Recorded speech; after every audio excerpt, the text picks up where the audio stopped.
Mahirap ang buhay namin dito sa Negros. Baliktad kasi. Akala ng marami na kapag nasa probinsya ka, mura ang bilihin. Pero sa amin ay mahal. Kasi inaangkat pa mula sa ibang lugar. Lalo na ang mga alak at mga mabibili sa tindahan na nakabalot. Pero ang tatay ko, hindi nagpapatinag sa bisyo. Talagang bibili at bibili pa rin siya ng alak. Ang kabuhayan ng pamilya namin ay pangangahoy. Hindi naman yung illegal kumbaga. Yung typical lang na pagkuha ng kahoy sa bundok para ibenta. Kasi oso sa lugar namin nun, na kahoy pa rin ang ginagamit sa pagluluto. Kaya iyon ang naging pangunahing hanap buhay ng aming pamilya. Marami rin gumagawa niyon sa amin. At sila rin ang madalas na nakakainuman ng tatay ko. Yun lang talaga. Palagi naming inuunawa si tatay. Kahit sobrang gastos na niya sa bisyo niya. Iniisip namin na kaya siya nagkakaganon ay dahil sa pagod at sa pag-iisip kung paano niya kami papakainin. Pero minsan, talagang sobra na. Kaya kami ng mga kapatid ko, natuto na rin kaming magsumikap sa buhay. Marami ring naibibigay na kabuhayan ng bundok sa mga taga sa amin. Bukod sa kahoy, pwede ka ring magtanim doon. Wala naman kasing tawang pwedeng kumuha ng lupa sa bundok. Kaya kahit saan pwede kang maglagay ng mga pangkabuhayan. Basta't re-respetuhin mo lang at pananatilihin mong malinis ang paligid. Pinapahalagahan talaga namin ang bundok. Kasi simulat sa Paul, doon na kami kumukuha ng ikabubuhay namin. Hindi rin kami nauubusan ng napupulot na kahoy o napuputol na sanga. Naroon yung may mga nag-uuling at kung minsan ay nakakakita kami ng mga ligaw na baboy ramo. Pwede namin iyong ibenta o kaya kami mismo ang kumain. Depende sa pangangailangan namin. Pero kahit ganon kahirap ang buhay, hindi pa rin nawawala sa amin ang pagsisimba tuwing linggo. Sobrang madasalin kami at naniniwala talaga kami sa mga nilalang dito sa mundo. Palagi rin kaming pinapaalalahanan ni nanay at tatay tungkol sa mga engkanto sa mundong hindi nakikita. Kasi marami na rin nagpapatunay na totoo ang kanilang presensya.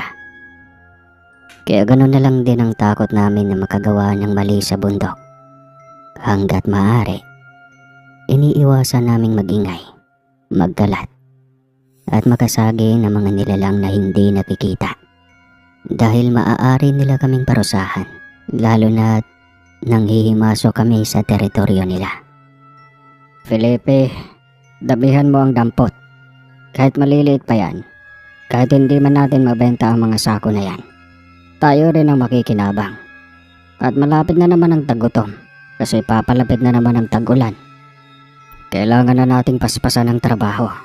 Doon na tayo maglalako sa may bayan bukas para mas marami tayong mabenta. Marami sana tayong maiipon at hindi tayo magugutom kung titigilan mo yung pagbibisyo mo, tay. Alam mo naman kung gaano kamahal ang alak na yan. Ilang araw na tayong mapapakain ng presyo ng alak na yan. Alam mo naman, lahat naman nakakain ng pamilya natin. Kahit pakainin mo kami ng kaunti, ayos lang. Pero iwasan mo na ang pag-inom. Kailangan natin makaipon, tay. Ang hirap-hirap kasing magbitbit ng kahoy eh. Sos, Felipe. Maintindihan mo rin ako balag araw. Para saan pa't lalaki tayo kung hindi natin kayang magbuhat, hindi ba? Paglaki mo, kahit konti pa, iinom ka na rin. Alam mo, kapag umiinom ako ng alak, nakakalimutan ko na ang gutom. Pagkaramdam ko, nagkakaroon ako ng lakas at nakakapagpahinga ng matiwasay. Syempre tay, wala ka ng karapatan pa na magutom kapag nag-inom ka. Kasi yung presyo ng alak na binili mo, kaya na tayong pakainin ng 2 araw nun eh. Ewan ko sa'yo tay, basta makinig ka na lang. Kawawa nga si nanay, hindi na siya magganda o gaga sa kakaluto at paglalako eh. Tapos siya pang mag-aalaga ng mga kapatid ko maliliit. Kailan kaya tayo yayaman, tay? Magdilang anghel ka na lang, anak. Yayaman din tayo. Pero hindi lang natin alam kung kailan. Baka nga patay na ako nun eh.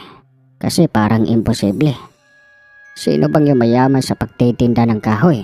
Lumalaban tayo ng patas. Kung magiging kahaman tayo at popotol ng mga puno dito, siguro pwede pa.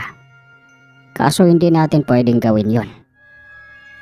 Hayaan na lang natin na mas mabuti pang mamatay tayong mahirap kesa gumawa tayo ng masama para lang umangat sa buhay. Nakikinig sa atin palagi ang mga engkanto dito. Kaya hindi tayo pwedeng magkamali o gumawa ng mga kilos na hindi sila nare-respeto. Rinding-rindi na siguro ang mga engkanto dito sa sobrang tigas ng ulo mo, tay. Siguro kung nakakapagsalita lang sila sa atin ng harapan. Sinabi na nila na tama ako, na dapat tumigil ka na sa pagiging manginginom mo. Nako, Felipe, mali ka. Kung kaya lang at pwede lang na palaging magpakita ang mga engkanto sa atin, makikipag-inuman pa nga sila sa akin eh, kasi alam nilang masaya akong kasama. Alam nilang pag nalalasing ako, hindi masama ang ugali ko. Masayahin kaya ako. Anak, ikaw lang naman ang kumukontra eh. Pero tay, totoo ba yung mga engkanto? Nabubuhay ba sila parang tayo rin? May mga pagkain? Gumagawa ng sariling pamilya? Nagiinuman? Ganon ba? Parang tayong mga tao lang din, tay? Oo naman, anak. Pinapaniwalaan na kasabay natin silang umuunlad. Alam mo ba, may mga nagsasabing nanonood pa raw ng telebisyon ng mga yan eh. Nauna pa sila sa atin dito sa mundo. Yung nakasaad sa Biblia noong naglaban ang Panginoon at si Satanas. Nahati ang mga anghel sa tatlo. Ang iba'y nananatili sa langit. Ang iba'y bumagsak sa emperno. At ang mga anghel na walang pinanigan ay dito napunta sa mundo. Sila ngayon ang mga engkanto, diwata, maligno, at para rin silang mga tao. May kanya-kanyang ugali. Kadalasan mapaglaro ang mga yan. Kaya mas mainam na lagi ninyong pakikinggan ang mga bilin ko sa inyo. Kailangan ninyong laging magbaon ng respeto kapag pumupunta kayo kahit saang parte ng kalikasan. Lagi niyong pahalagaan ang mga yan dahil bukod sa likha ng Panginoon, may mga naninirahan din dyan. Siguro tay, mababait yung mga engkanto dito sa Canlaon, no? Kasi kahit minsan, hindi tayo napahamak. Hindi man lang tayo nilagnat o napilay dito sa bundok. Parang wala rin akong naririnig na may pinarusahan ng mga engkanto dito. Buti na lang, swerte tayo tay, no? May mga lugar ba na may mga masasamang engkanto talaga? Pwedeng mababait nga ang mga engkanto dito. O talagang hindi lang natin sila nagagambala. Maraming engkanto ang mabait. Gaya ng sabi ko sa iyo, para silang mga tao din. Iba-iba din ang ugali nila. Hindi ka kaagad nila papatulan. Pero kapag naperwisyo mo sila, syempre magkagalit sila. At ito ay gaganti. Mayroon naman talaga mga engkanto na masasama din. Pero tinatawag silang maligno. Sila yung mga kahit wala kang gawin, gagawin ka pa rin ng masama. May mga engkanto rin na mababait. Pero maloko ron minsan kapag napagtitripan ka nila kung gusto nila. Kaya buti na lang at mapalad tayo dahil sa lugar natin, maraming albularyo. Kung may mangyari mang ganon, mayroon tayong malalapitan. Parang natatakot naman ako bigla nun, tay. Baka naman, ay naku tay, ewan ko kung ano ang pumapasok sa isip ko. Pero ikaw ba? Noong kabataan mo, tay, may mga karanasan ka ba sa mga engkanto? Kwentuhan mo naman ako. Yan. Ganyan ang magandang tanong. Hindi yung sinisermonan mo ako palagi. Bata pa lang ako. Ginagawang laruan namin ang bundok na ito. Ang dami mong pwedeng gawin dito. Pwede kang magpadausdo sa mga hindi pantay na parte. Pwede kang maglaro ng bahay-bahayan. Pwede kayong magtakbuhan o magtago-taguan. Kasi maraming pwesto. Naging parang playground na namin ito noon. Palagi kaming pinapagalitan ng mga matatanda kasi nga ang ingay namin. Tawa kami ng tawa, sigaw kami ng sigaw. At minsan, dito pa kami nag-aaway ng mga kalaro ko dati. Pati yung mga tito mo, yung mga kapatid ko. Kaya palagi kaming napapalo sa puwet eh. May isang araw noon nagwawala kami. Nagsisigawan tapos lahat kami nun bigla na lang nilagnat kinahapunan. Talagang naapoy kami ng lagnat. Tapos nagkaroon ako ng mga panaginip na kakaiba. Sobrang nakakatakot. Talagang nakakakilabot. May isang nilalang noon, matangkad na lalaki. Napakapayat at matulis ang tenga. Umiilaw pa nga ang mga mata niya. Tapos, sabi niya, mga pasaway daw kami. Dapat daw kaming madala. Dapat daw talaga kaming mapagalitan. Kasi lagi daw namin silang ginagambala. Iyak ako ng iyak noon dahil sa takot. Sabi pa nga nung engkanto na yon, kukunin niya daw ako. At gagawin niya daw akong tagalinis ng paa niya. Grabe ang takot ko noon nung bata pa ako. Pero ngayon, nakakatawa na lang, di ba? Nang magpapaalbularyo kami ng lola mo, sabi ng albularyo sa akin, dapat lang daw sa amin ang mga pasaway. Kami pa nga ang pinapagalitan niya eh. Pero tinulungan niya naman kami. Nakipag-usap siya sa engkantong nagalit sa amin. At sinabi namin na hindi na mauulit. Talagang hindi na kami umulit noon. Sobrang takot na kaming lahat. Kaya kayo mga anak ko, pinalaki ko kayo na may respeto sa bundok na yon. Dahil nadali din dyan ang mga tita-tito mo at mga kalaro ko doon. At ang ilan sa kanila naging ninong niyo pa. Kaya alam ninyo kung gaano nakakatakot magambala ang mga engkanto. Grabe. Kahit siguro ako tay, kapag ginanon, matatakot din ako. Totoo ba na kaya nilang kumuha tay? Baka naman hindi na ikaw yung tatay namin ha. Baka nakuha ka na talaga nila. Ano ka ba? Oo, nangunguha talaga sila. Kaya pag nagpakita sila ulit sa akin, ibibigay na kita doon. Nailagi mo naman akong sinisormonan eh. Sige na, trabaho na. Baka ba inis na sa atin ang mga engkanto kasi pinag-uusapan natin sila. Ibibigay talaga kita doon, Felipe. Naniniwala naman ako sa sinasabi ng tatay ko. Kilala man siyang maloko, pero hindi siya sinungaling. Mas marami akong nauunawaan noon sa bundok. Pero simula nang narinig ko ang kwento ng tatay ko, nagsimula na rin akong makaramdam ng mga kakaiba. Sobrang werdo, tuwing nangangahoy akong mag-isa sa bundok. O kaya naman kapag binababa ko na yung mga naipon naming sako tuwing hapon. Alam niyo yung pakiramdam na parang may nakatingin sa inyo. Yung parang nasa isang mataong palengke na maingay, masikip, maraming presensya pero wala ka namang kasama. Ganoon ang nararamdaman ko sa bundok. Wala akong kasabay, pero parang hindi rin ako nag-iisa. May isang beses pa nga, antok na antok ako noon. Pero napilitan talaga akong kumuha ng sako doon. Kasi sabi ni tatay, may bibili daw. Alam niyo yung pakipikit-pikit pa yung mga mata ko habang maingat kong sinasalansan yung mga kahoy nang bigla akong nakaramdam na parang may muntik na akong makabungguan. Pagkadilat ko ng mga mata, yung talagang dumilat ako ng malaki, ay wala namang tao. Grabe yung kilabot ko noon.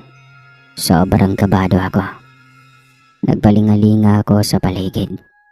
Tapos agad kong kinarga yung sako at patakbo akong pababa. Hindi ko nga alam kung paano ko nababa yung ganong kabilis nang hindi man lang ako nadapa o gumulong-gulong sa bundok. Kasi sa totoo lang, mabigat talaga yung sakong malalaki. Yung mga kahoy sa loob nun. Hindi naman ako nagdadalawang isip na sabihin kaagad kay tatay. Kasi takot na takot talaga ako. Grabe yung kaba ko noon. Namumutla na daw ako sa inis at takot. At hindi ako mapakali. Ayan ang sinasabi ko sa'yo, Felipe. Hindi ka kasi nakikinig sa akin. Kwento-kwentuhan pa tayo tungkol sa mga engkanto sa bundok pa mismo. Panigurado narinig nila tayo, tapos inaasar ka nila o tinatakot ka. Hala ka. Pero anak, huwag kang mag-alala. Hanggat wala silang ginagawang masama sa'yo, wala kang dapat ipag-alala. Paano ako hindi mag-aalala, tay? Paano kung sa susunod, magpakita na talaga sila sa akin? Paano kung mas lalo pa nila akong asarin at takutin? Hindi ko kaya, tay. Ayoko na sa bundok. Kayo na lang, tay. Kayo na lang ng iba ko pang mga kapatid ang umakyat doon. Huwag na ako. Huwag niyo na akong isama sa susunod, tay. Ayoko nang magbuhat ng kahoy. Ako na lang ang pupunta sa bayan para magbenta. Titiisin ko na yon. Basta huwag niyo na akong ibalik sa bundok. Pakiusap, tay. Ay nako, nuknukan ka talaga ng kaduwagan. Hindi pwede yung gusto mong mangyari. Pupunta ka pa rin sa bundok. Trabaho natin yon. Trabaho nating lahat. Hindi ka kukunin ng mga engkanto na yon. Bakit ka naman nila pag-aaksayahan ng oras? Wala naman silang mapapala sa'yo. Loko-loko ka talaga. Natatawa na lang ako sa'yo eh. Baka namamalik mata ka lang. Akala mo may nabunggo ka, baka naman wala lang yon. Masyado ka lang nerabyoso. E paano nga tay kung engkanto talaga yon? Ano kaya ang intensyon niya? O baka ako pa yung nakasagi? Baka ako yung nakaperwisyo? Baka pag initan nila ako at lagnatin ako mamaya, tay.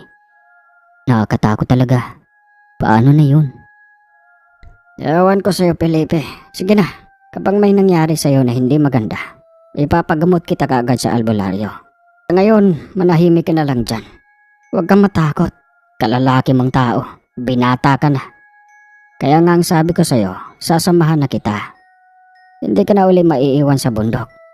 Isang beses ka lang naiwan doon. Ganyan ka na kaagad kapag napag-uusapan ang mga engkanto. Ay, nako talaga. Hindi na ako sumagot kay tatay. Kasi halatang hindi naman niya ako sineseryoso. Para bang inaasar niya lang ako at tinatawanan. Siguro kung ako rin ang makakakita sa sarili ko noon, tatawa rin ako dahil sobra talaga ang takot ko. Pero kahit ganoon, todo dasal ako na sana hindi ako lagnatin. At higit sa lahat, paulit-ulit akong mihingi ng paumanhin sa isip ko kung sino man o ano man yung munti ko ng makabungguan. Kinagabihan, hindi pa rin iyon mawala sa isip ko. Patuloy akong tinatakot ng sarili kong imahinasyon. Kaya bago ako matulog, todo dasal ako na sana huwag akong managinip ng masama. Hindi naman ako nagkaroon ng masamang panaginip. Pero may isang kakaiba akong napanaginipan. Nasa bundok daw ako, nangangahoy. Pawis na pawis ako noon kasi pagod na pagod ako at mag-isa lang ako. Habang nagsasalansan ako ng mga kahoy, may isang binatang kaedad ko lang ang biglang lumapit sa akin. Kinausap niya ako, pero hindi ko man lang alam kung sino siya. Na hindi ko alam ang pangalan niya. Nakakapagod talaga yung ginagawa mo, Pilipino. Buti kinakaya ng katawan mo ang pagbubuhat ng sandamukal na kahoy. Iba talaga kapag napipilitan ka sa isang bagay. Gagawin mo kahit anong mangyari, hindi ba? Nakakaawa ka nga eh. Ay nako. Sinabi mo pa, pero sanay na rin kasi ako sa pagkakahoy. Kumbaga, ito na yung pinakamadali kong pagkakakitaan. Ito rin kasi ang ginagawa ng pamilya ko. At kung awa lang din, hindi naman ako sobrang naawa sa sarili ko. Sakto lang. Kasi nararamdaman ko rin naman na sulit yung pagod ko. Di ba? Ikaw ba? Nag-iisa ka rin? Paano ka naman napadpad dito? Kung hindi mo na itatanong, taga rito kasi ako. Dito talaga ako nakatira. Matagal na rin kitang nakikita. Kaya nga ngayon ako nagpakita sa iyo eh. Gusto lang kitang makausap. Gusto rin kitang kamustahin. Ganon. Narinig ko rin na sinasabi sa tatay mo na gusto mong yumaman. Alam mo, Gusto ko rin yun para sa'yo. Kasi tuwing nakikita kita, ako ang nahihirapan. Ha? Taga rito ka? Saan naman dito? Wala namang bahay dito sa bundok ah. Bawal magtayo ng bahay dito, ano ka ba? Saan ka nakatira dito?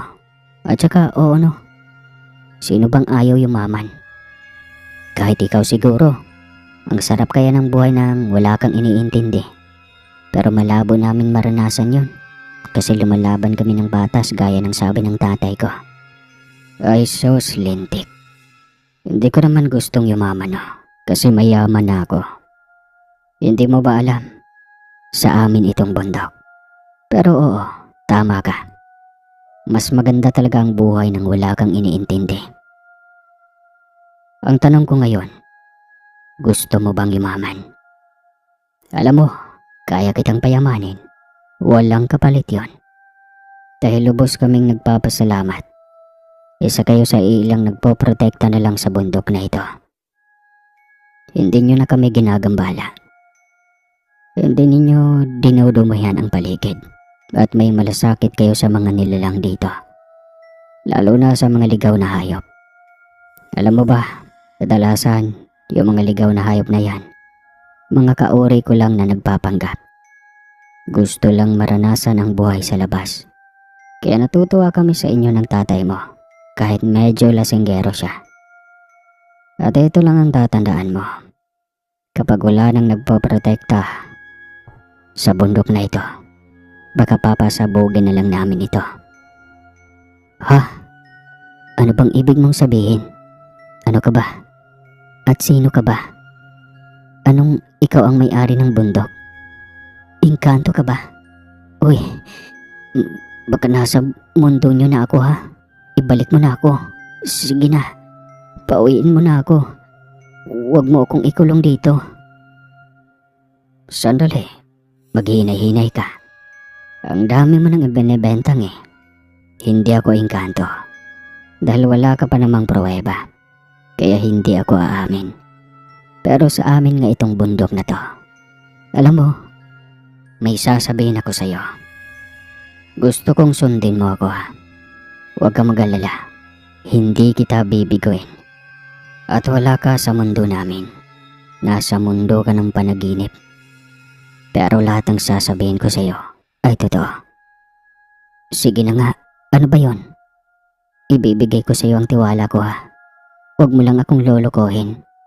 Huwag mo akong ipapahamak kasi mabait naman ako eh. Sige na, sabihin mo na. Ano ba yon? Gusto mo ng babae? Kung pamilyar ka sa mga alitap-tap, magpapakita sila sa iyo sa unang Biyernes ng susunod na buwan. Dito mismo sa bundok, 6:00 ng gabi. Huwag kang matakot. Dahil walang masamang nilalang ang mananakit sa iyo rito. Ligtas na ligtas ka sa bundok. At ito ang tandaan mo. Ikaw lang ang dapat na mag-isa. Kapag nakakakita ka ng 3 alitap-tap na parang mapupundi na ang ilaw o liwanag ng mga katawan nila, sundan mo yon. Kahit gaano pa kalayo, hindi ka nila ililigaw. Dadalhin ka nila sa susi sa sekretong lagusan dito sa bundok, papunta sa kuweba na puno ng kayamanan. Hindi galing sa mga engkanto ang kayamanang iyon. Kaya isa yon sa mga bagay na matagal na naming pinoprotektahan. Dahil galing iyon sa mga taong dating nag-iingat sa bundok at sa mga dating hindi naman mga Chinoy. Talaga? Seryoso ka ba? Pero anong laman nun? Anong klaseng kayamanan ang nasa loob ng kuweba? Baka naman may mga nilalang doon na nagbabantay din. Baka mapahamak ako. Wala nang nagbabantay doon, Felipe. Kasi nga wala namang makikinabang noon sa amin. Dahil hindi namin iyon kailangan. Mga mortal lang ang makikinabang. Para sa akin, sa inyo na lang iyon. Kaysa magtagal doon ng ilang siglo, baka matabunan na lang ang lagusan. Wala pang makikinabang. At kung may makikinabang, baka masamang tao pa. Alam mo ba kung ano ang laman noon? May mga ginto at libro para sa iba't ibang aspeto ng buhay para sa swerte. At epektibo ang lahat ng salitang iyon. Dahil buhay yon. Pwede sa negosyo, sa bahay, sa pagpapamilya, sa pag-aaral. Marami. At napakamakapangyarihan ng mga yon. Alam ko, dati ay pag-aari yun ng sinaunang babaylan. At inaalagaan ng pinakamayaman sa Pilipinas noon. Tinago nila dito sa Canlaon. Di ko nga alam kung bakit nila naisip doon. Pero kami, bilang nakakaalam sa halaga ng mga ginto na galing mismo sa kalikasan at sa mga dasal, hango sa espiritual, pinakaingatan namin iyon ng ilang siglo. Ngayon, pwede na naming ibahagi ito. At kayo, kasama ang ama mo, ang napili ko. Paano ako maniniwala? Ang hirap paniwalaan ng mga sinasabi mo, sa totoo lang. Lalo na't alam kong parang nasa panaginip lang tayo. Maghinay-hinay muna tayo. So, kailangan ko pang pumunta sa bundok ng alas 6 sa unang Biyernes ng susunod na buwan. Tapos susundan ko yung mga alitap-tap na 3, di ba? At dadalhin nila ako sa susi para mapunta sa kuweba. Tama ba? Tama. Kuhang-kuha mo. Ngayon na alam mo na, sundin mo ito. Maya-maya gigising ka na. Babalik ka na sa tunay na mundo. Huwag mo munang ipagsasabi ha. Sabihin mo na lang muna sa papa mo. Sabihin mo sa papa mo na huwag niyang ikukwento sa mga kainuman niya. Kapag naniwala ang papa mo, pwede mo siyang isama. Kapag hindi, huwag muna. Dahil maaaring hindi mangyari ang sinabi ko. Tumango ako sa sinabi ng binata at makalipas ang ilang saglit, nakaramdam ako na parang may tumulak sa akin. Isang mariing hatak na parang hinihiwalay ako sa mundo nito. Napapitlag ako at sa marang pagdilat ng aking mga mata. Nagising na ako sa loob ng bahay namin. Hinanap ko si tatay, pero wala sila sa bahay. At nang tanungin ko si nanay, sinabi niyang nasa inuman daw sila. Galing daw iyon sa bundok. Na-late na pala ako nang magising, kaya hindi na ako nakasama. Hindi naman daw nila ako pinilit, kasi sobra daw ang lakas ng tulog ko. At napakasarap daw ng pagkakahimbing ko. Tawa nga daw sila ng tawa sa akin, kasi iyon daw ang unang beses nilang makita akong ganon kahimbing matulog. Nainis ako sa bahay, parang inaasar-asar nila ako sa loob. Ako naman ay naiinis, kasi pinagtatawanan na nila ako. Kaya sobra talaga ang pagdadalawang isip ko noon, kung sasabihin ko ba kay tatay ang nangyari sa panaginip ko. Baka pag uwi niya, lasing siya at wala sa tamang wisyo. Tapos ibibida pa niya sa mga barkada niya yung sinabi ko. O kung nasa tamang pag-iisip naman siya, baka pagtawanan lang niya ako. Kasi nung nakaraan, takot na takot ako sa mga engkanto. At tuwing ikikwento ko na nananaginip ako tungkol sa ganon, lagi niya akong niloloko. Kaya ngayon, hati na ang isip ko. Pero ang totoo, hindi ko rin kayang pumunta sa bundok ng mag-isa sa oras na sinasabi sa akin. At yung pagsunod sa mga alitap-tap, lalo na kapag gabi, paano ko malalaman kung may biglang sumulpot na nilalang o kung anong mga nilalang doon? Paano kung may masama? Baka may aswang pa. Kasi usap-usapan din yon nung bata ako. Kaya hirap na hirap talaga akong magdesisyon. Pagka-uwi ni tatay, kalmado naman ang mukha niya. Pero halata sa kanya ang antok. Pero maganda pa rin ang timpla niya, kasi ngumiti siya sa akin at tinabihan ako. Sabi niya, "Buti naman at napasarap ang tulog mo. Wala ka na sigurong reklamo na lagi kang pagod at walang tulog ha?" Tawa kami ng tawa noon. Amoy alak si tatay, pero hindi siya lasing. Nararamdaman ko na normal lang siya. Grabe ang kabog ng dibdib ko at pinapawisan ako. Nagdadalawang isip ako kung sasabihin ko ba o hindi. Kaya dinaan ko na lang sa mga walang kwentang tanong at naging epektibo naman. Tay, yung mga tanong ba? Kagaya ng tungkol sa mga panaginip, may saysay ba yun? Kagaya ba ng mga kahulugan yung mga panaginip? Totoo kaya yun, Tay? Depende sa panaginip. Bakit? May naging panaginip ka ba nakakaiba? Sa bagay, napakabanayad ng tulog mo kanina. Sabihin mo na sa akin ngayon. Yan ang gusto kong pagkwentuhan natin. Opo, Tay. Pero tungkol sa mga engkanto, Tay. Hindi ako natakot kasi sabi ng kausap ko, hindi naman daw siya engkanto. Pero may sinasabi siya tungkol sa mga nagbabantay sa bundok. May kayamanan daw sa bundok ng Kanlaon, Tay. May susi daw sa kuweba na iyon at ituturo daw sa akin. Tay, kapag daw naniwala ka, pwede kang sumama. Kung hindi naman, ako lang. Binigyan niya ako ng direksyon. Pero hindi ko nga alam kung ano ang papanigan ko. Kaya gusto ko talagang sabihin sa iyo, Tay. Kahit na nag-aalangan lang ako kasi nga nakainom ka. Hindi engkanto pero nabanggit ang tungkol sa tungkulin nila sa bundok. Anak, posibleng totoo yan. Hindi naman kita hinihikayat sa mga ganyang bagay, pero hindi rin kita husgahan. Ang tawag sa mga ganon, mga mensahero. Mga alalay sila ng mga engkanto. Pinaniniwalaan na yung mga tulad nila, minsan mga kaluluwang nakuha o napili ng mga engkanto. Pwedeng alay sila noon, o kaya naging kasangga ng mga engkanto nung buhay pa sila. Binubura ang alaala nila bilang tao, tapos inalalagay sa mundo ng mga nilalang para maging utusan o tagapaghatid ng mensahe. Depende sa tungkuling ibinibigay sa kanila. Baka ganun ang nakausap mo. Ano pa bang sinabi niya tungkol sa kayamanan? Mga ginto daw, Tay. Sobrang dami ng ginto. Tapos may libro na may mga buhay na dasal. Tungkol sa swerte, sa iba't ibang aspeto daw ng buhay. Kaya pinakuha niya.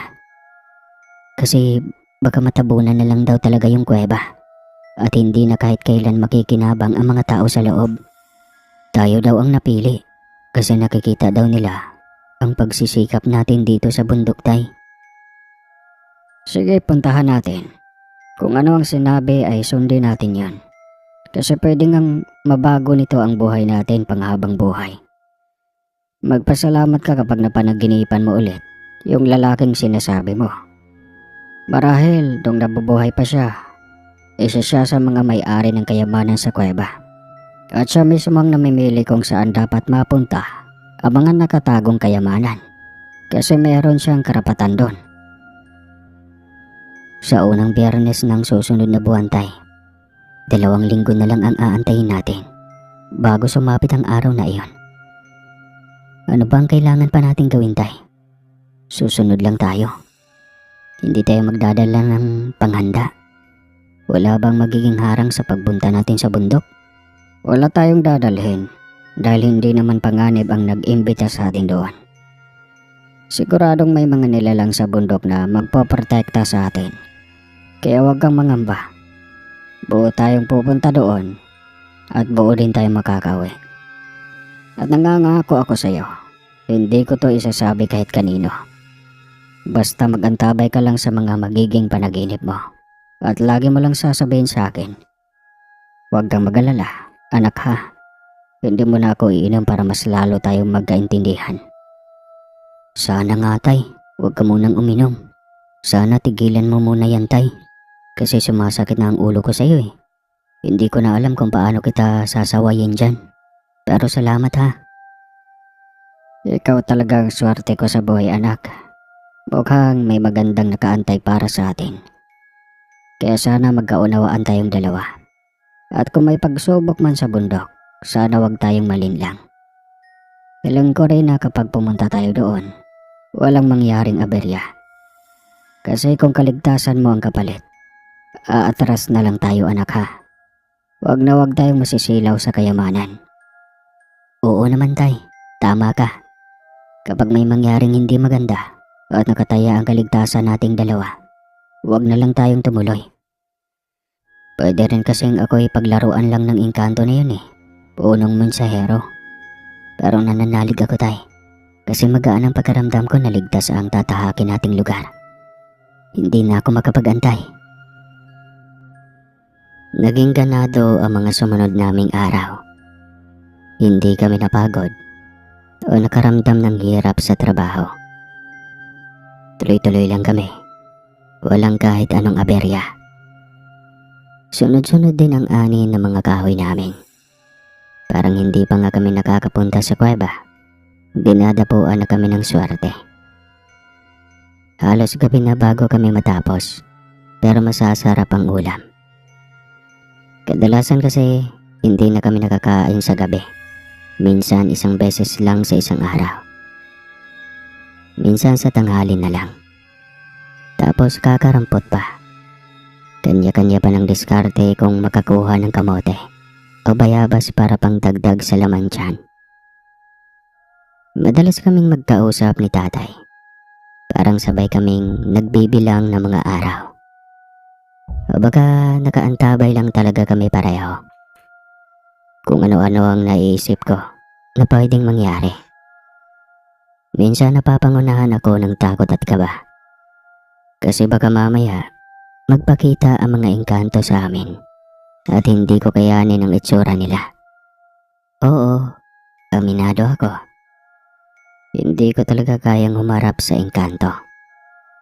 Kahit pa sila mismo ang nagsasabing magkakaroon kami ng ginhawa sa buhay. Takot pa rin ako. O baka naman kaya magkakaroon ng mga nilalang na maging kaagaw. O nakarinig sa usapan namin ng binatang iyon ng mensahero na maaaring magka-interes din sa nasabing kayamanan. Gulong-gulo ang utak ko at napanghihinaan ako ng loob minsan. At minsan ay pinanghahawakan ko na lang ay makuha man namin ang kayamanan o hindi. Magpapasalamat pa rin ako na nagkaroon ako ng ganong karanasan. Kasi dadalhin ko talaga iyon habang buhay. Kagaya ng sabi ni tatay, antabayanan ko raw ang mga panaginip ko. Kaya asa ako ng asa na managinip ulit tungkol sa binatang iyon. Pero hindi na siya muling nagpakita pa. Aminado ako. Nararamdaman ko pa rin ang presensya niya sa bundok. Alam kong kahit siyang sulok ko parte noon, nagmamasid siya sa akin. Pero hindi siya nagpapakita. At hindi na rin ako natatakot kasi nasanay na ako sa presensya niya. Lalo na nang malaman kong hindi pala siya totoong engkanto. Nananalig na lang ako sa may bantay ng bundok na hindi niya ako bibiguin. At sana magkaroon ako ng kapayapaan. 3 araw na lang, Felipe. 3 araw na lang bago ang unang Biyernes. Handa ka na ba? Malapit na ang oras ng pagtawag. Simulan mo nang sanayan ang sarili mong magdasal kapag may pagkakataon ka. Kailangan natin ang gabay ng Panginoon sa paglalakbay natin sa bundok. Lalo na sa mga dalalang na nagnanais sumalubong sa atin. Palagi naman akong nananalangin, tay. Alam kong yun ang tunay nating tanglaw sa pag-akyat sa bundok. Bukod sa mga alitap-tap na sinasabi ng mensahero. Magbaon tayo ng lakas ng loob. Konti na lang. Yayaman na tayo. Magkakaroon na tayo ng sarili nating yaman, tay. Hindi na tayo magugutom. Gusto ko lang mag-isip ng positibo. Naisip ko na rin kung ano ang mga bibilhin natin, anak ko. Sakaling totoo ang sinasabi ng mensahero. Unang-una kong bibilhin isang napakalaking lupain. Pagkatapos bahay at lupang hiwalay sa lahat. Sa malawak na lupain na yon, magtatayo ako ng sandamakmak na taniman. Yung kita natin sa mga bunga bukod sa ibebenta, makakain din natin. Wala na talagang magugutom. Maglalagay ako ng maraming alagang hayop, manok, baboy, bebe, itik, baka, kalabaw, lahat na. Pati kambing, pati mga kuneho, at hito. Dadamihan ko talaga. Sisiguraduhin ko na ang magiging problema na lang natin ay kung paano natin ubusin ang dami nila. Dahil baka magsipagpatayan pa sila sa dami at masayang. Ako naman tay, ang pangarap ko, kaming magkakapatid ay makapasok sa mamahaling paaralan. Yung tipong mababayaran natin ng buo, lahat ng kailangang bayaran, mga matrikula, proyekto, gastusin hanggang sa makatapos kami. Parang ang alalahanin na lang taon-taon ay baon at gamit sa mga eskwela. Hindi na yung bayad sa paaralan. Gusto ko yun tay, para pag nagkakinabukasan kami, hindi na tayo makakaranas ng hirap. Para pag may mga pamilya na kami, hindi mo na iisipin kung paano kami dadalaw sa'yo o kung may makakain ba kami sa sariling tahanan. Hindi mo na kailangan mga batay kasi alam mong magiging maayos ang buhay namin. Napakaganda naman ang pag-aarap mo, anak. Tuwang-tuwa talaga ako sa'yo. Mabuti pa isipin mo na lang na darating ang araw na matutupad din lahat ng iyan. Mag-isip ka lang palagi ng positibo. At yung nanay mo, bibilhan ko yun ng napakaraming damit at bag. Kasi hindi niya pa yan nararanasan, anak. Simula pagkabata ng nanay mo, puro bigay lang ng mga ate niya at ng mga kapitbahay ang mga damit niya. Hanggang ngayon naman, alam mo yan, inaabutan lang tayo ng pinaglumaan nila. Kaya kapag nagkaroon tayo ng maraming pera, yung nanay mo, bibilhan ko ng mga magagandang damit. Mamahalin man o mura basta gusto niya. Pero hindi ko hayaan na puro mumurahin. At alam mo anak, makakapasok na rin tayo sa mall sa wakas, sa unang pagkakataon. Oh, tara na tay. Magpakapagod na tayo. Gumawa na tayo ng ikapapagod natin. Para mas mabilis dumating ang araw na pupunta na tayo sa bundukan laon. Makukuha na natin ang dapat na para sa atin. Ang handog ng mga engkanto. Kaya tara na. Umakyat na tayo sa bundok tay. Manguha na tayo ng kahoy. Mag-ipon tayo ng sandamukan na panggatong. Dahil baka ito na ang huling beses nating magbebenta nito tay. At oo tay, baka ito na nga ang huling beses na magpapasan tayo ng sako-sakong mabibigat na kahoy pababa ng bundok. Huling beses na magtitiis tayo sa init ng bayan at sa pagtayo sa kanto para ibenta tayo sa kaunting kita. At balang araw, hindi na rin tayo magluluto sa kahoy. Manindigan tayo ngayon tay, huwag tayong bibitaw. Sa mga natirang araw bago ang paghahanap sa kayamanan namin sa bundok, halos hindi na kami huminto sa trabaho.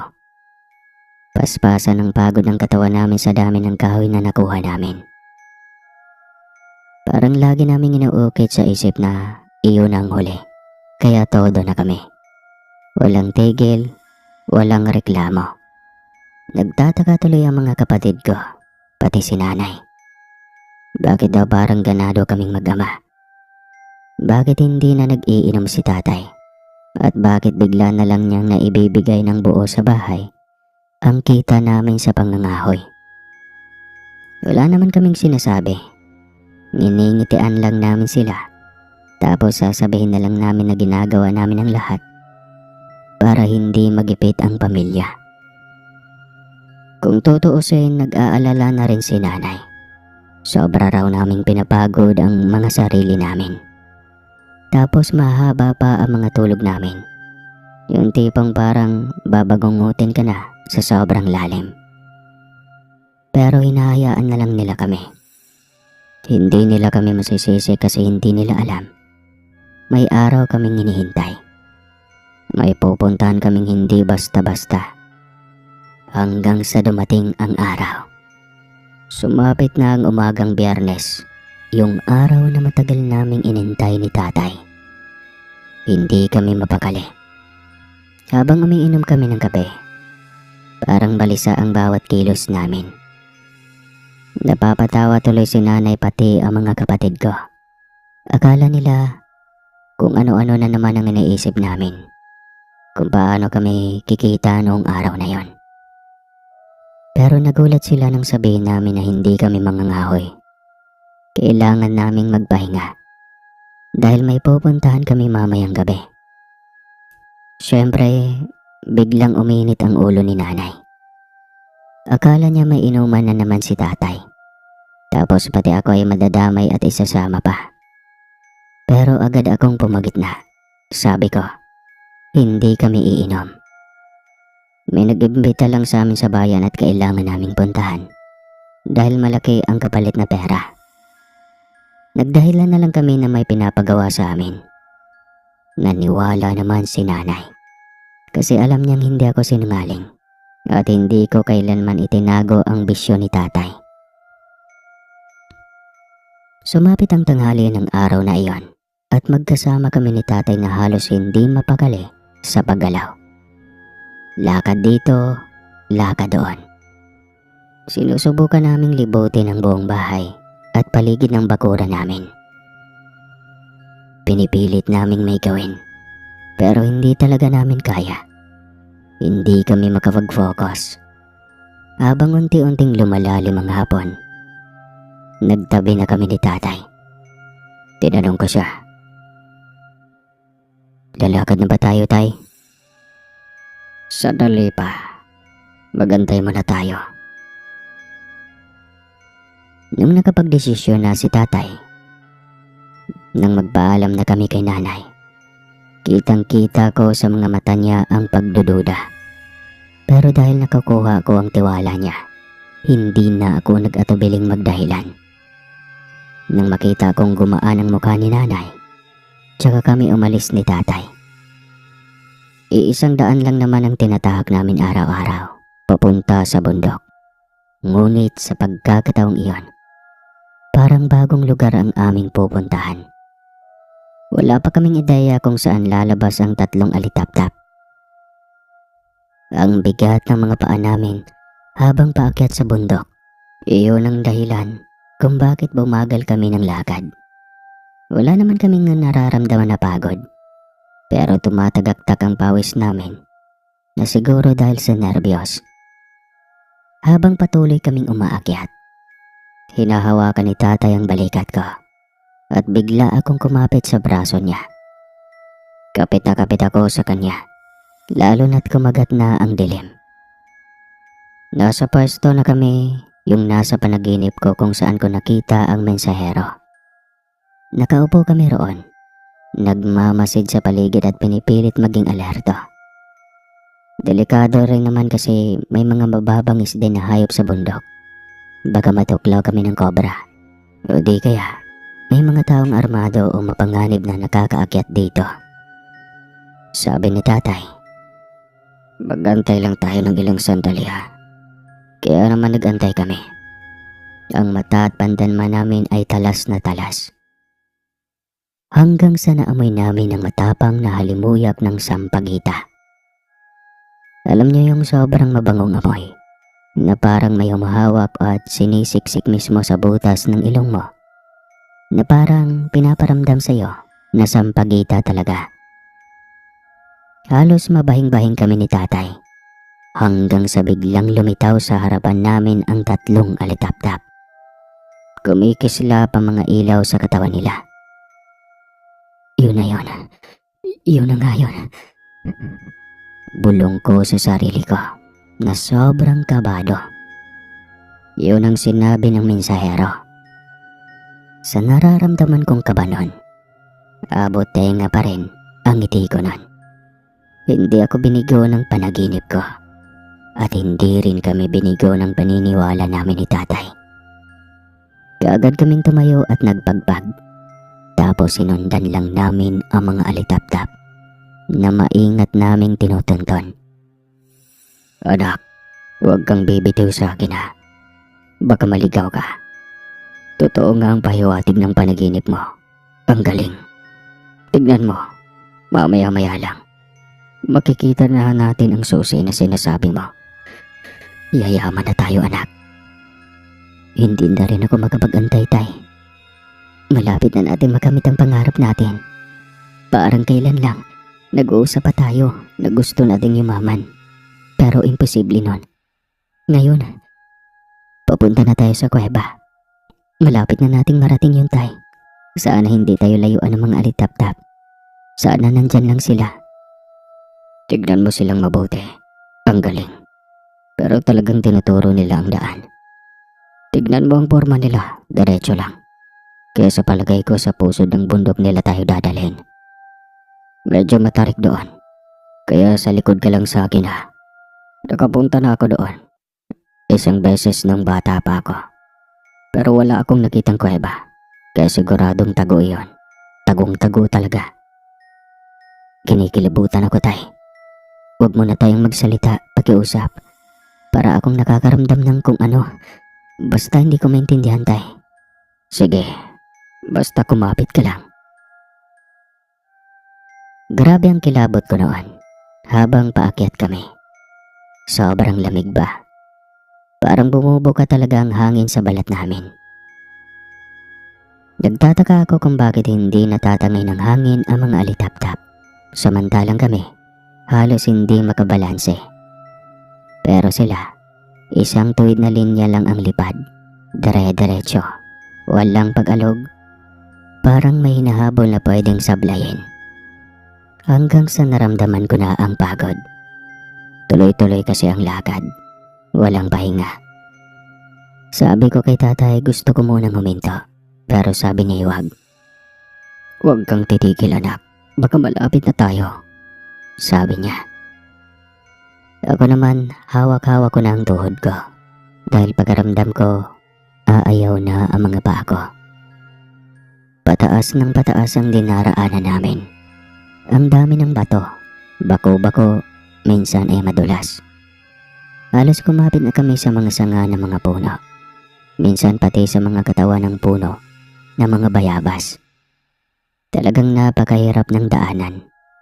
Parang kahit sandali lang, pwedeng mawala ang tapang mo. Tama yan anak.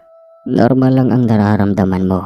Ang pagod, ang kaba, pati ang takot. Manalig ka lang. Isipin mo na lang ang bawat hakbang at paghihirap na ito ay patungo sa bunga. Ang susi sa kayabanang pinapangarap natin. Natural lang na mahirapan kasi ito ang pinakamadaling paraan na maaari nating gawin para makarating doon. Tiyaga lang anak, proseso lang to. Bawat pawis, bawat pag-akyat, may silbi. Malapit na tayo. Sisikapin ko, tay. Dahil kaya ko pa naman. Sadyang napapagod lang ako. Masakit ang tuhod at tiyan ko. Pero hindi talaga tayo pwedeng huminto, tay. Dahil baka mawala sa paningin natin ang mga alitap-tap. Kaya nilalabanan ko na lang ang pagkaramdam na to. Makakapagpahinga na rin tayo ng komportable habang buhay pagkatapos nito. Kumapit ka lang sa akin anak. Malapit na tayo sa pusod ng bundok. Pagod na rin ako at sumasakit na ang tuhod ko. Pero sige, tara. Halika. Gusto mo sa likod na lang kita. Malapit na talaga tayo. Maniwala ka sa akin. Kakayanin mo. Hindi na, tay. Baka lalo pa tayong mahirapan kung sasakay pa ako sa likod mo. Ayos na ako, tay. Kaya ko pa. Tara na. Ituloy na natin. Baka makalayo pa yung mga alitap-tap. Nang makarating kami sa patag na bahagi ng bundok sa itaas, doon na namin napagtanto na marahil tama lang na tumigil ang mga alitap-tap. Grabe talaga ang ginaw noon. Sobrang lamig. Halos ay yakap na ako kay tatay dahil sa sobrang ginaw. Nagpalingalinga kami sa paligid at tinuto ko ang aking tingin sa direksyon at posisyon ng mga alitap-tap. Nakita namin sila sa harapan ng isang napakalaki at napakatandang puno ng balete. Nakakatakot dahil napakaraming ugat at baging. Parang gustong kunin o balutin kami ng puno mismo. Pero hindi kami nagpatinag. Sa pagitan ng dalawang dambuhalang ugat, may lumiliwanag na liwanag doon.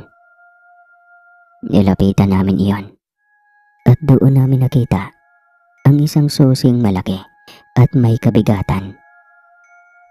Nagpaikot-ikot ang mga alitap-tap. Parang pinapakita nila sa amin na masaya sila na tama ang ginawa namin. Tinignan lang namin sila ni tatay at napangiti kami nang hindi namin namamalayan. Nagtitigan kami at parehos halos nakangiti rin ang mga mata. Maya-maya, gumalaw ulit ang mga alitap-tap. Alam namin na ang susunod naming pupuntahan ay ang kuweba.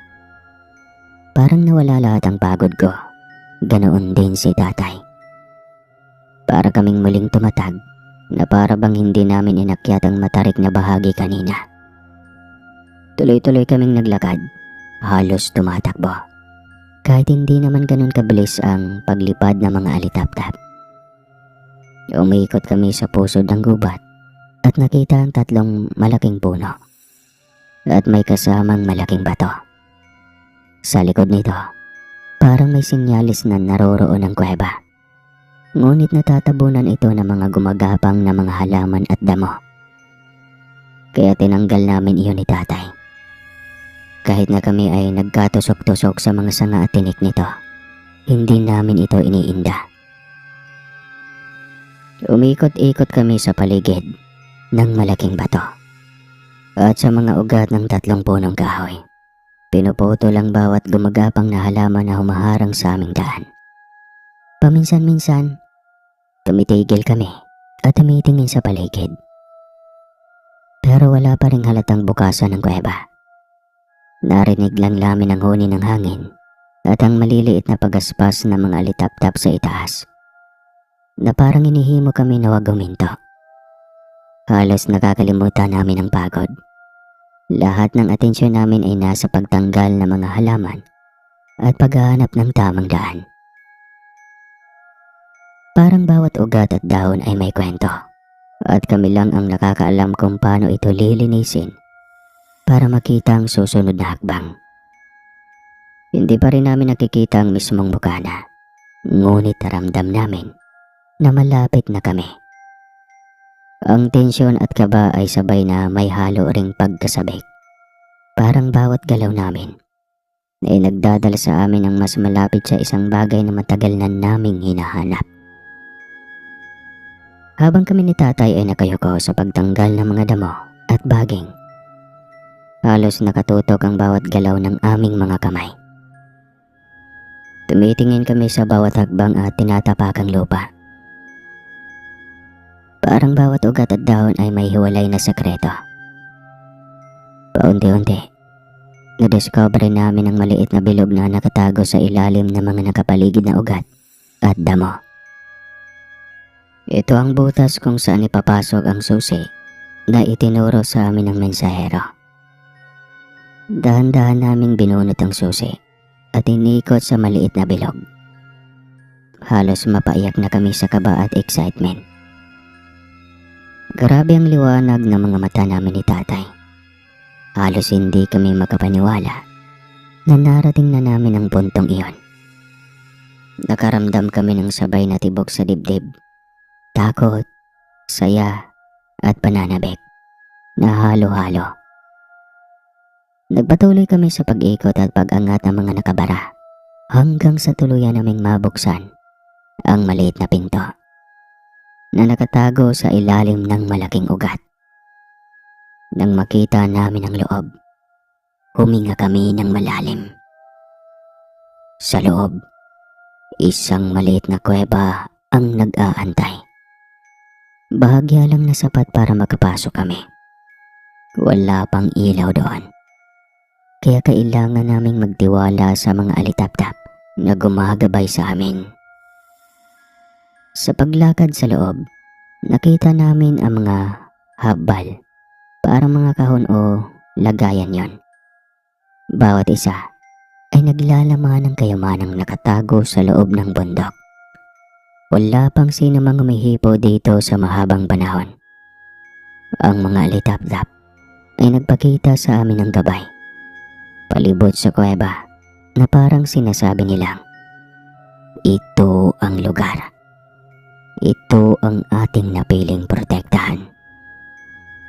Nagpatuloy kami sa pagtanggal ng tela at takip sa bawat lagayan. 6 na timba ang aming natuklasan. Bawat isa puno ng kumikislap na ginto. Ang liwanag na bumabalik mula sa mga alitaptap ay tila sumasayaw sa bawat peraso ng ginto. At halos hindi kami makapaniwala sa laki at dami ng nakikita namin. Tumindig kami ni tatay at tumingin sa bawat isa. Halos hindi makapaniwala sa aming mga mata. Ang bawat timba na parang bakal ay may bigat at halaga. Punong-puno ng kayamanang matagal nang itinago at pinoprotektahan. Ramdam namin ang kapangyarihan at kasaysayan ng mga ito. Hindi lamang pera o ginto, kundi kayamanang espiritual at simbolo ng mga nag-iingat sa bundok na ito sa loob ng maraming siglo. Sa sandaling iyon, huminga kami ng malalim. Magkahawak kamay. Ramdam ko ang pangangatog din ni tatay. Ganoon din ako. Ang damdamin namin ay halo ng pasasalamat, tuwa, at pagkamangha. Alam naming ang lahat ng pagod, takot, at paghihintay ay nagbunga. Ang matagal naming hinintay na kayamanan ay nasa harap na namin. Hindi lang para sa amin, kundi para sa buong pamilya na pinoprotektahan namin. Habang hinahanap namin ang sinasabing libro, halos mapaiyak na kami sa kaba at pananabik.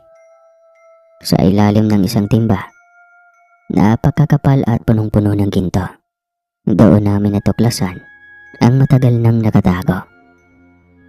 Halos mabali-bali ang buto ni tatay habang binubuhat niya. Ang timba ng bigat nito ay hindi biro. Pero ramdam namin na sulit ang bawat paghihirap. Pagkapihit niya sa timba, luma at makalumang balat ng libro ang sumasalubong sa amin. Malaki at makapal ito. Tila puno ng kaalaman at lihim ng maraming henerasyon. Nang mabuksan namin, nakita namin ang mga salita, hindi pamilyar sa amin. Ngunit may kakaibang ritmo. Parang alam ng dayla namin kung paano bigkasin, kahit hindi namin lubos na nauunawaan ang kahulugan. Ito marahil ang tinutukoy ng mensahero. Ang libro ng mga usal para sa swerte sa buhay. Bawat pahina ay puno ng mga dasal, pahayag at ritual na para sa kabutihan para sa pamilya. Sa negosyo, kalusugan at kaayusan sa tahanan. Nang makita pa lang namin ang libro, ramdam namin agad ang swerte at pagpapala na bumabalot sa amin.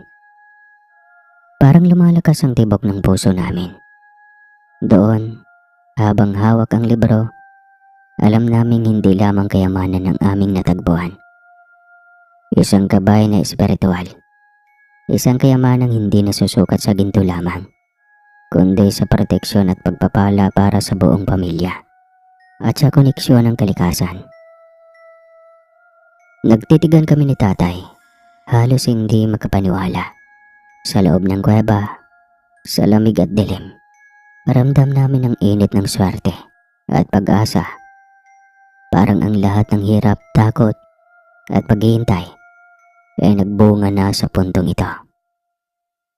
Anak, mayaman na tayo. Marami na tayong pera. Matutupad na natin ang mga pinag-uusapan natin noong nakaraan. Sapakin mo nga ako, baka nananaginip pa ako. Ang galing. Ang galing ng lahat ng ito. Oo tay, ang problema na lang natin, paano tayo makakauwi kasi sobrang bigat ng dala. Grabe, paano natin ito unti-unting maibenta tay? Ang dami nating mabibili rito. Kahit bumili tayo ng 10 bahay, sobra pa rin.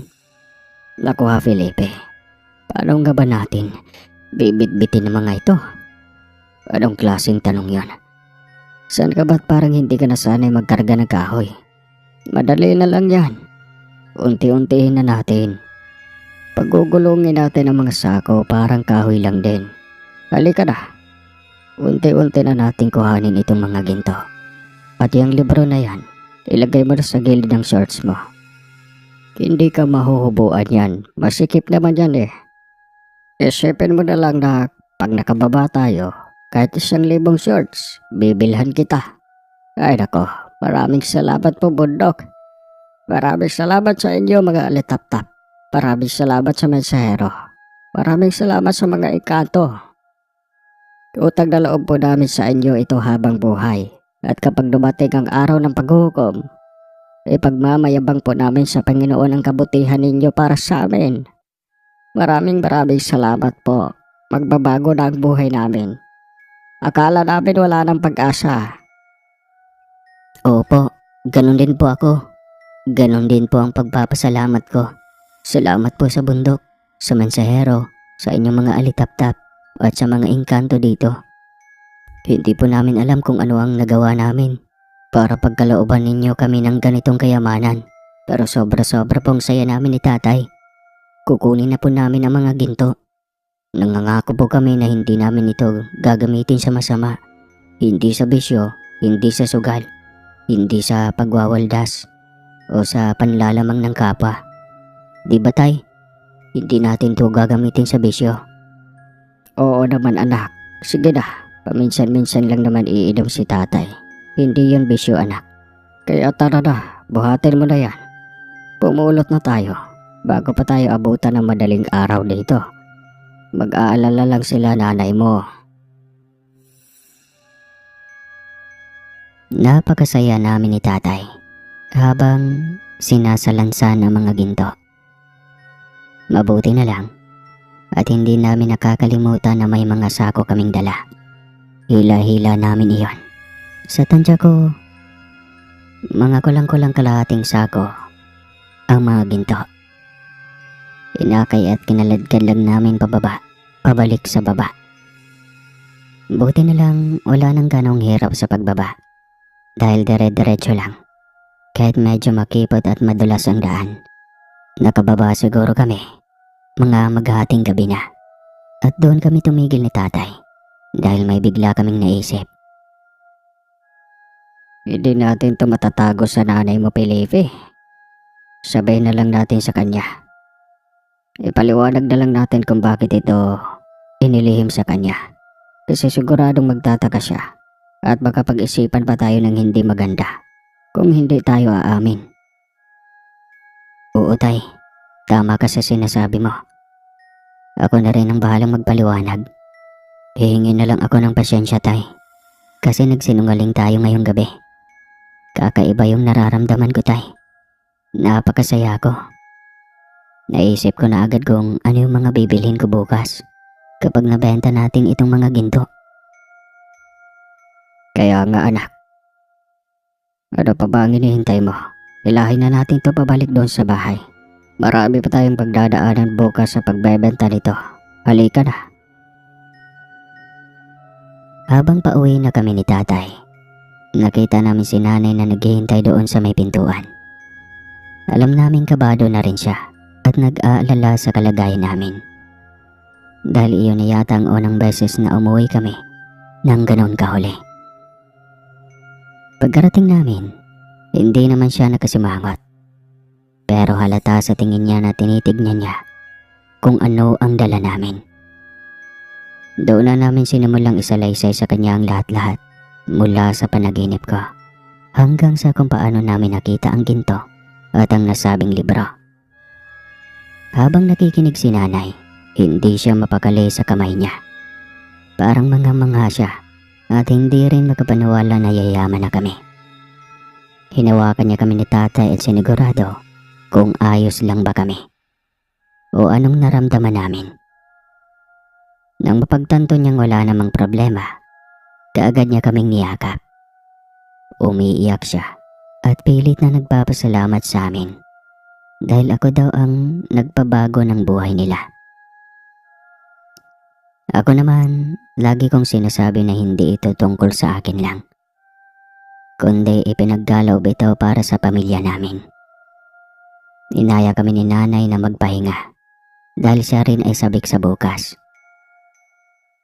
Kung kailan ibebenta namin ang ginto at makikita ang perang makukuha namin. Kinabukasan, hindi na rin namin itinago sa mga kapatid ko ang nangyari. Sinabi na rin namin ni tatay kung ano talaga ang meron at nag-aantay para sa pamilya namin. Kita ang liwanag sa mga mata nila. Lalo na alam nilang hindi na kami maghihirap. Kaya tulong-tulong kaming pinaghiwa-hiwalay ang mga ginto dahil paunti-unti naming iyong ibebenta. Mabuti na lang at may malapit na bentahan din sa amin na bayan. Nang makita nila ang dami ng ginto namin, kahit isang plastic lang iyon, ay nagulat pa sila. Nanlaki ang kanilang mga mata. Nagtanong sila kung saan namin nakuha iyon. Ang idinahilan ni tatay, pamana daw iyon ng mga magulang niya, na ngayon lang niya natuklasan. Mula pa daw iyon sa mga ninuno. Naniwala naman ang mga bumibili. Pero hindi nila kayang bilhin lahat dahil sobrang laki ng halaga. Kaya pumunta pa kami sa mga syudad. Halos ilang buwan kaming pabalik-balik sa mga syudad, sa mga bayan, sa mga lungsod na alam naming may bumibili. Mabuti na lang at hindi nila kami nilamangan. Napakarami naming pera. Matapos naming mabenta ang lahat sa iba't ibang namimili, ilang milyon na rin iyon. Ang unang binili namin ay isang bahay at lupa na hindi kalayuan sa bundok ng Kanlaon. Sapat na iyon para magkaroon kami ng kanya-kanyang kwarto. Ang luma naming bahay ay sinira namin at ginawang pansamantalang taniman ang lupa. Ginagamit namin ang libro ng dasal para masigurado ang aming pagtatanim dahil pinauniwalaan namin, gaya ng sabi ng mensahero, na ang mga usal na iyon ay para sa swerte sa iba't ibang aspeto ng buhay. Unti-unti naming tinupad ang mga pangarap namin ni tatay. Marami kaming naisip na negosyo at ang pinakasigurado muna namin ay ang ideya ni nanay na magpatayo ng paupahan sa lungsod. Pagmatagala naming pagkakakitaan iyon at siguradong buwan-buwan ay may kita kami. Tinupad namin iyon. Tapos ang mga kapatid ko, maging ako, ginawa namin ang gusto naming mangyari. Nagbayad kami ng advance sa paaralan para tuloy-tuloy kaming makapag-aral at walang abaryang mangyayari kahit sa hinaharap. Napapatunayan din naman ng libro ang sarili nito. Dahil talagang sineswerte kami sa bawat hakbang namin sa buhay. Hindi rin namin nakakalimutang bumalik sa Kanlaon. Minsan para kumain o magdasal bilang pasasalamat. Minsan, nag-aalay pa kami sa mga puno bilang pasasalamat sa mga engkantong tumulong sa amin. Tuwing nagsisimba kami linggo-linggo, palagi naming ipinagpapasalamat ang lahat ng ipinagkaloob sa amin. Hindi namin nakakalimutan. Lalo na ang pagbibigay ko ng tulong sa kapwa. Marami kaming nakasama sa pagkakahoy na dati naghihirap sa buhay at nabigyan namin sila ng trabaho. Maraming tao rin ang nagpasalamat sa amin dahil dito. Masayang-masaya si tatay na nakakatulong siya. Lalo na sa mga kaibigan niyang kainuman niya lang dati. Hindi kami nagwaldas ng pera sa mga walang kwentang bagay. Oo, bumibili kami ng mga gusto namin. Pero, limitado pa rin. Marami ang napupunta sa negosyo at sa mga pananim ni tatay na talagang walang problema. Kung noon, mangha-mangha kami sa mga taong may bangko. Pangarap namin dati na pumunta sa bayan para magdeposito o kumuha ng pera. Pero wala naman kaming mailalagay noon. Ngayon, lahat kami sa bahay ay may kanya-kanyang account. Lahat may laman. Malaki pa at pantay-pantay. Hindi ako humingi ng mas malaki. Ganoon din si tatay. Kahit kami pa ang dahilan kung paano nakuha ang kayamanan. Nananatili kaming bata sa mga kapatid ko. At masaya kami dahil walang lamangan o inggitan na nangyayari. Lahat ay masaya sa kanya-kanyang parte. Nakabili na rin ako noon ng sarili kong sasakyan. Ang sarap sa pakiramdam na nakakalibot ka sa buong bayan kasama ang pamilya mo. Pangarap din namin noon ang makapunta sa ibang lugar na nagagawa na namin ngayon paminsan-minsan. Makaligo sa dagat, makakain ng masarap, makatulog sa isang magandang hotel. Hindi na halos makilala ng mga nakakilala sa amin noon kung sino kami. Marami ang nagtatanong at nagtataka kung ano ang nangyari. Pero pinanatili namin ang kwento na pamana iyon mula sa tatay ko. Ngunit alam naming hindi nila dapat abalahin ang bundok. Kilala namin ang mga tao. At baka kung malalaman nila na kayang magbigay ng kayamanan ang mga engkanto sa kanlaon, araw-araw na silang pupunta roon. Maaaring sirain nila ang lugar. Gawin ang lahat para lumabas ang mga engkanto. At iyon ang hindi namin gustong mangyari. Kaya naman kahit na maraming nagtatanong at nagtataka sa amin, pinili naming maging maingat. Pinangangalagaan namin ang lihim ng bundok at ang kayamanang ibinigay sa amin ng mga engkanto. Tuwing bumabalik kami doon, hindi namin hinahayaang masira o maabala ang lugar. Ang respeto sa bundok at sa mga mensahero nito ang siyang naging gabay namin. Hindi ko malilimutan ang araw na nakapunta kami sa dagat. Para bang unang beses naming naramdaman ang sarap ng buhay sa labas ng bundok. Kumain kami ng masasarap na pagkain. Natulog sa magandang hotel. Pero higit sa lahat, ang pinakamasaya ay makita si nanay at mga kapatid ko na masaya at ligtas. Hindi ko nakalimutan kung saan nanggaling ang kayamanang ito. Palagi kaming nagpapasalamat sa mensahero sa mga alitap-tap at sa mga engkanto. Tuwing umaga, masaya akong bumabangon dahil alam ko, bawat araw ay may bago kaming gagawin o matutuklasan. Si tatay lagi akong kasama sa pagpapaikot ng negosyo at pagtatanim. Hindi lang basta trabaho. Parang laro rin minsan, lalo na kapag nagbibilang kami ng ani o nagtutulungan sa pag-aalaga ng mga hayop. Nakakatawa rin minsan dahil ang dami naming natutunan. Kahit simpleng bagay lang, pero parang kayamanang hindi mabibili sa pera. Masarap din ang pakiramdam na makapagbigay kami ng trabaho sa ibang tao. Nakakatuwa makita ang ngiti sa kanilang mga mukha kapag natutulungan namin sila.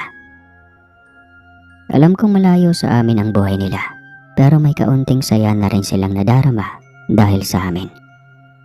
Parang isang maliit na mundo na napapaligiran ng kabutihan. Sa gabi, minsan naglalakad kami sa labas ng bahay. Pinagmamasda ng mga bituin.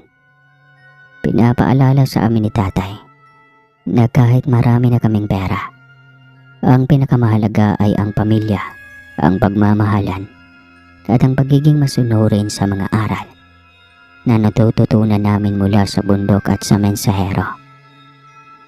Tay, salamat po talaga sa lahat. Hindi ko alam kung paano ko mababayaran ang lahat ng ginawa niyo para sa amin. Kung wala po kayo, sigurado hindi namin makakamtan ito. Anak, huwag mong ganong isipin. Salamat din. Kung hindi dahil sa sipag at pagtitiwala mo, hindi rin natin makakamit ang kayamanang ito. Pero tay, lagi po kayong nandyan, nagtuturo at nagbabantay. Para sa akin tay, kayo ang pinakapundasyon ng lahat. Alam mo anak, minsan iniisip ko rin. Sanay na akong humarap sa hirap. Pero ngayon, dahil sa iyo at sa pamilya natin, ramdam ko rin ang ligaya ng tagumpay. Salamat sa pagtsatsaga mo, sa pagiging mabait at matapang. At alam mo tay, hindi ko po ito magagawa kung wala rin po kayo. Kayo po, salamat din po.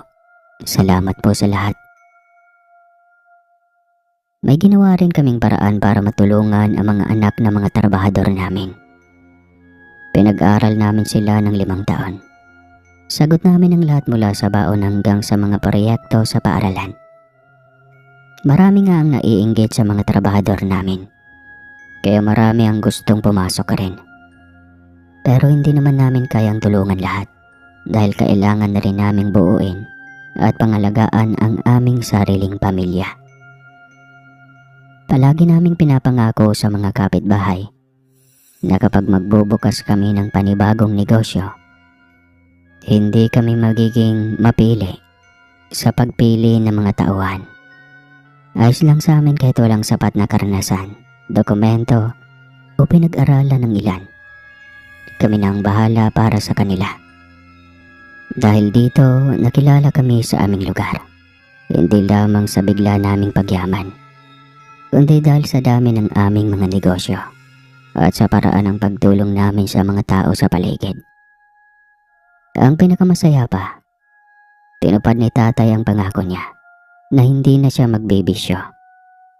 Hindi na siya ganong umiinom ng alak. Minsan na lang kung may handaan o kung may okasyon para sa mga trabahador namin. Pero yung dati na halos palaging umiinom, hindi na siya ganon. Dahil marami na siyang pinagkakaabalahan. Tutok na siya sa taniman niya at sa mga alaga niyang hayop. Kasi yan naman talaga ang gusto niyang gawin, bukod sa mga kahoy noon. Ako at ang mga kapatid ko naman ay nangunguha sa klase. Hindi kami nagiging pabaya sa pag-aaral sa kabila ng pagkakaroon namin ng pera. Bagamat nagkaroon kami ng iba't ibang libangan, nakatutok pa rin ang atensyon namin sa pag-aaral dahil ito ang pangarap sa amin ni nanay. Pinag-aaralan din namin ang bundok. Marami kaming natutunan sa bundok ng Kanlaon. Nangako kami sa mga sarili na kapag nagkaroon kami ng sariling pamilya, ipakilala namin sa aming magiging mga asawa at anak ang bundok. Nangako din kami na hindi kami titira sa lugar kung saan hindi namin makikita ang bundok. Dapat palagi kaming malapit dito at hindi kami hiwalay sa mga nilalang na tumutulong sa amin. Hanggang sa isang gabi, 5 taon na ang nakalipas mula nang ipagkaloob sa amin ang kayamanan. Nagkaroon muli ako ng panaginip at nakita ko ang mensahero. Doon ko napagtanto, pagkatapos ng panaginip na iyon, na kailangan ko talagang ibahagi ang kwento namin dahil sobrang mahiwaga ito. Ang galing, Felipe. Hindi nga kami nagkamali sa pagpili sa pamilya ninyo. Mula sa inyo na itutulong ninyo rito sa bundok. Dahil marami na rin pala kayong sinasabihan na huwag kaming perwisyuhin. Mula na rin sa mga nangahoy, hindi daw gaanong nagagambala ang tahanan namin. Lahat ginawa ninyo bilang trabahador. Masaya naman kami na may nakikinabang sa bundok. Pero mas naging tahimik at hindi kami nagiging alerto. Dahil halos wala ng tao ang umaakyat. Ang galing. At sarap ninyong panoorin. Hindi kayo abusado. Akala ko, hindi na kita makikita ulit. Gustong gusto kitang makita. Kung alam mo lang kung gaano ako nagpasalamat sa ibinigay mo sa amin. Mabuti na lang at dumating ka. Tignan mo kung anong naging epekto sa buhay namin ang ginawa ninyo. Kumusta na kaya ang lagusan? Ano na kaya ang lagay ng kuweba? Salamat sa lahat ng tulong, Felipe. Pagkatapos ng lahat ng iyon, natabunan na ang mga nilalaman doon. Natabunan na rin ang panahon at kalikasan. Kaya wala nang makakapasok ulit doon. Kumusta ka naman? Ayos naman ako. At maayos at komportable ang buhay namin. At walang nangyayaring kamalasan. Talagang epektibo ang libro. Hanggang ngayon, hindi ko pa rin alam kung bakit pinili kami. Pero walang hanggang pasasalamat sa inyo, mensahero. Mga kaibigan, siguro marami ang hindi maniniwala sa kwento namin kapag ibinahagi namin ito. Pero hindi na namin problema iyon. Sapat ng patunay kung ano na kami ngayon. Kung gaano karami ang natulungan na namin. Kung gaano karami ang mga kakaibang bagay na nasaksihan at natuklasan namin sa bundok. Patunay lang na talagang mahiwaga ang mundo natin at hindi tayo ang nag-iisang nilalang na naninirahan dito. Sana palagi nating isaisip ang pagiging marespeto at may konsiderasyon, lalo na sa mga nilalang ng kalikasan. Dahil lahat ng iyon ay galing sa Panginoon. Ang mga hayop, halaman, bundok, ilog, at iba pang likas na yaman, protektahan natin kahit wala tayong hinihinging kapalit. Ang nangyari sa amin sa bundok ay patunay lamang na ang lahat ng magagandang ginagawa natin ay may magandang kapalit. Dahil alam ko, dahil nare-respeto lang namin ang bundok, nagkaroon kami ng ganitong kayamanan. Kahit hindi kayo mabibigyan ng kayamanan ng mga engkanto tulad ng sa amin, babalik naman sa inyo sa iba pang magagandang paraan ang ginagawa ninyong pagpapahalaga at proteksyon sa kapaligiran. Kaya kahit nasa bahay ka lang ay matutong maglinis para palaging lapitin ng grasya. Hanggang dito na lang po ang kwentong ito. Muli po, ako po si Felipe, ang gwapong taga Negros. Wakas ng kwento hanggang sa muli.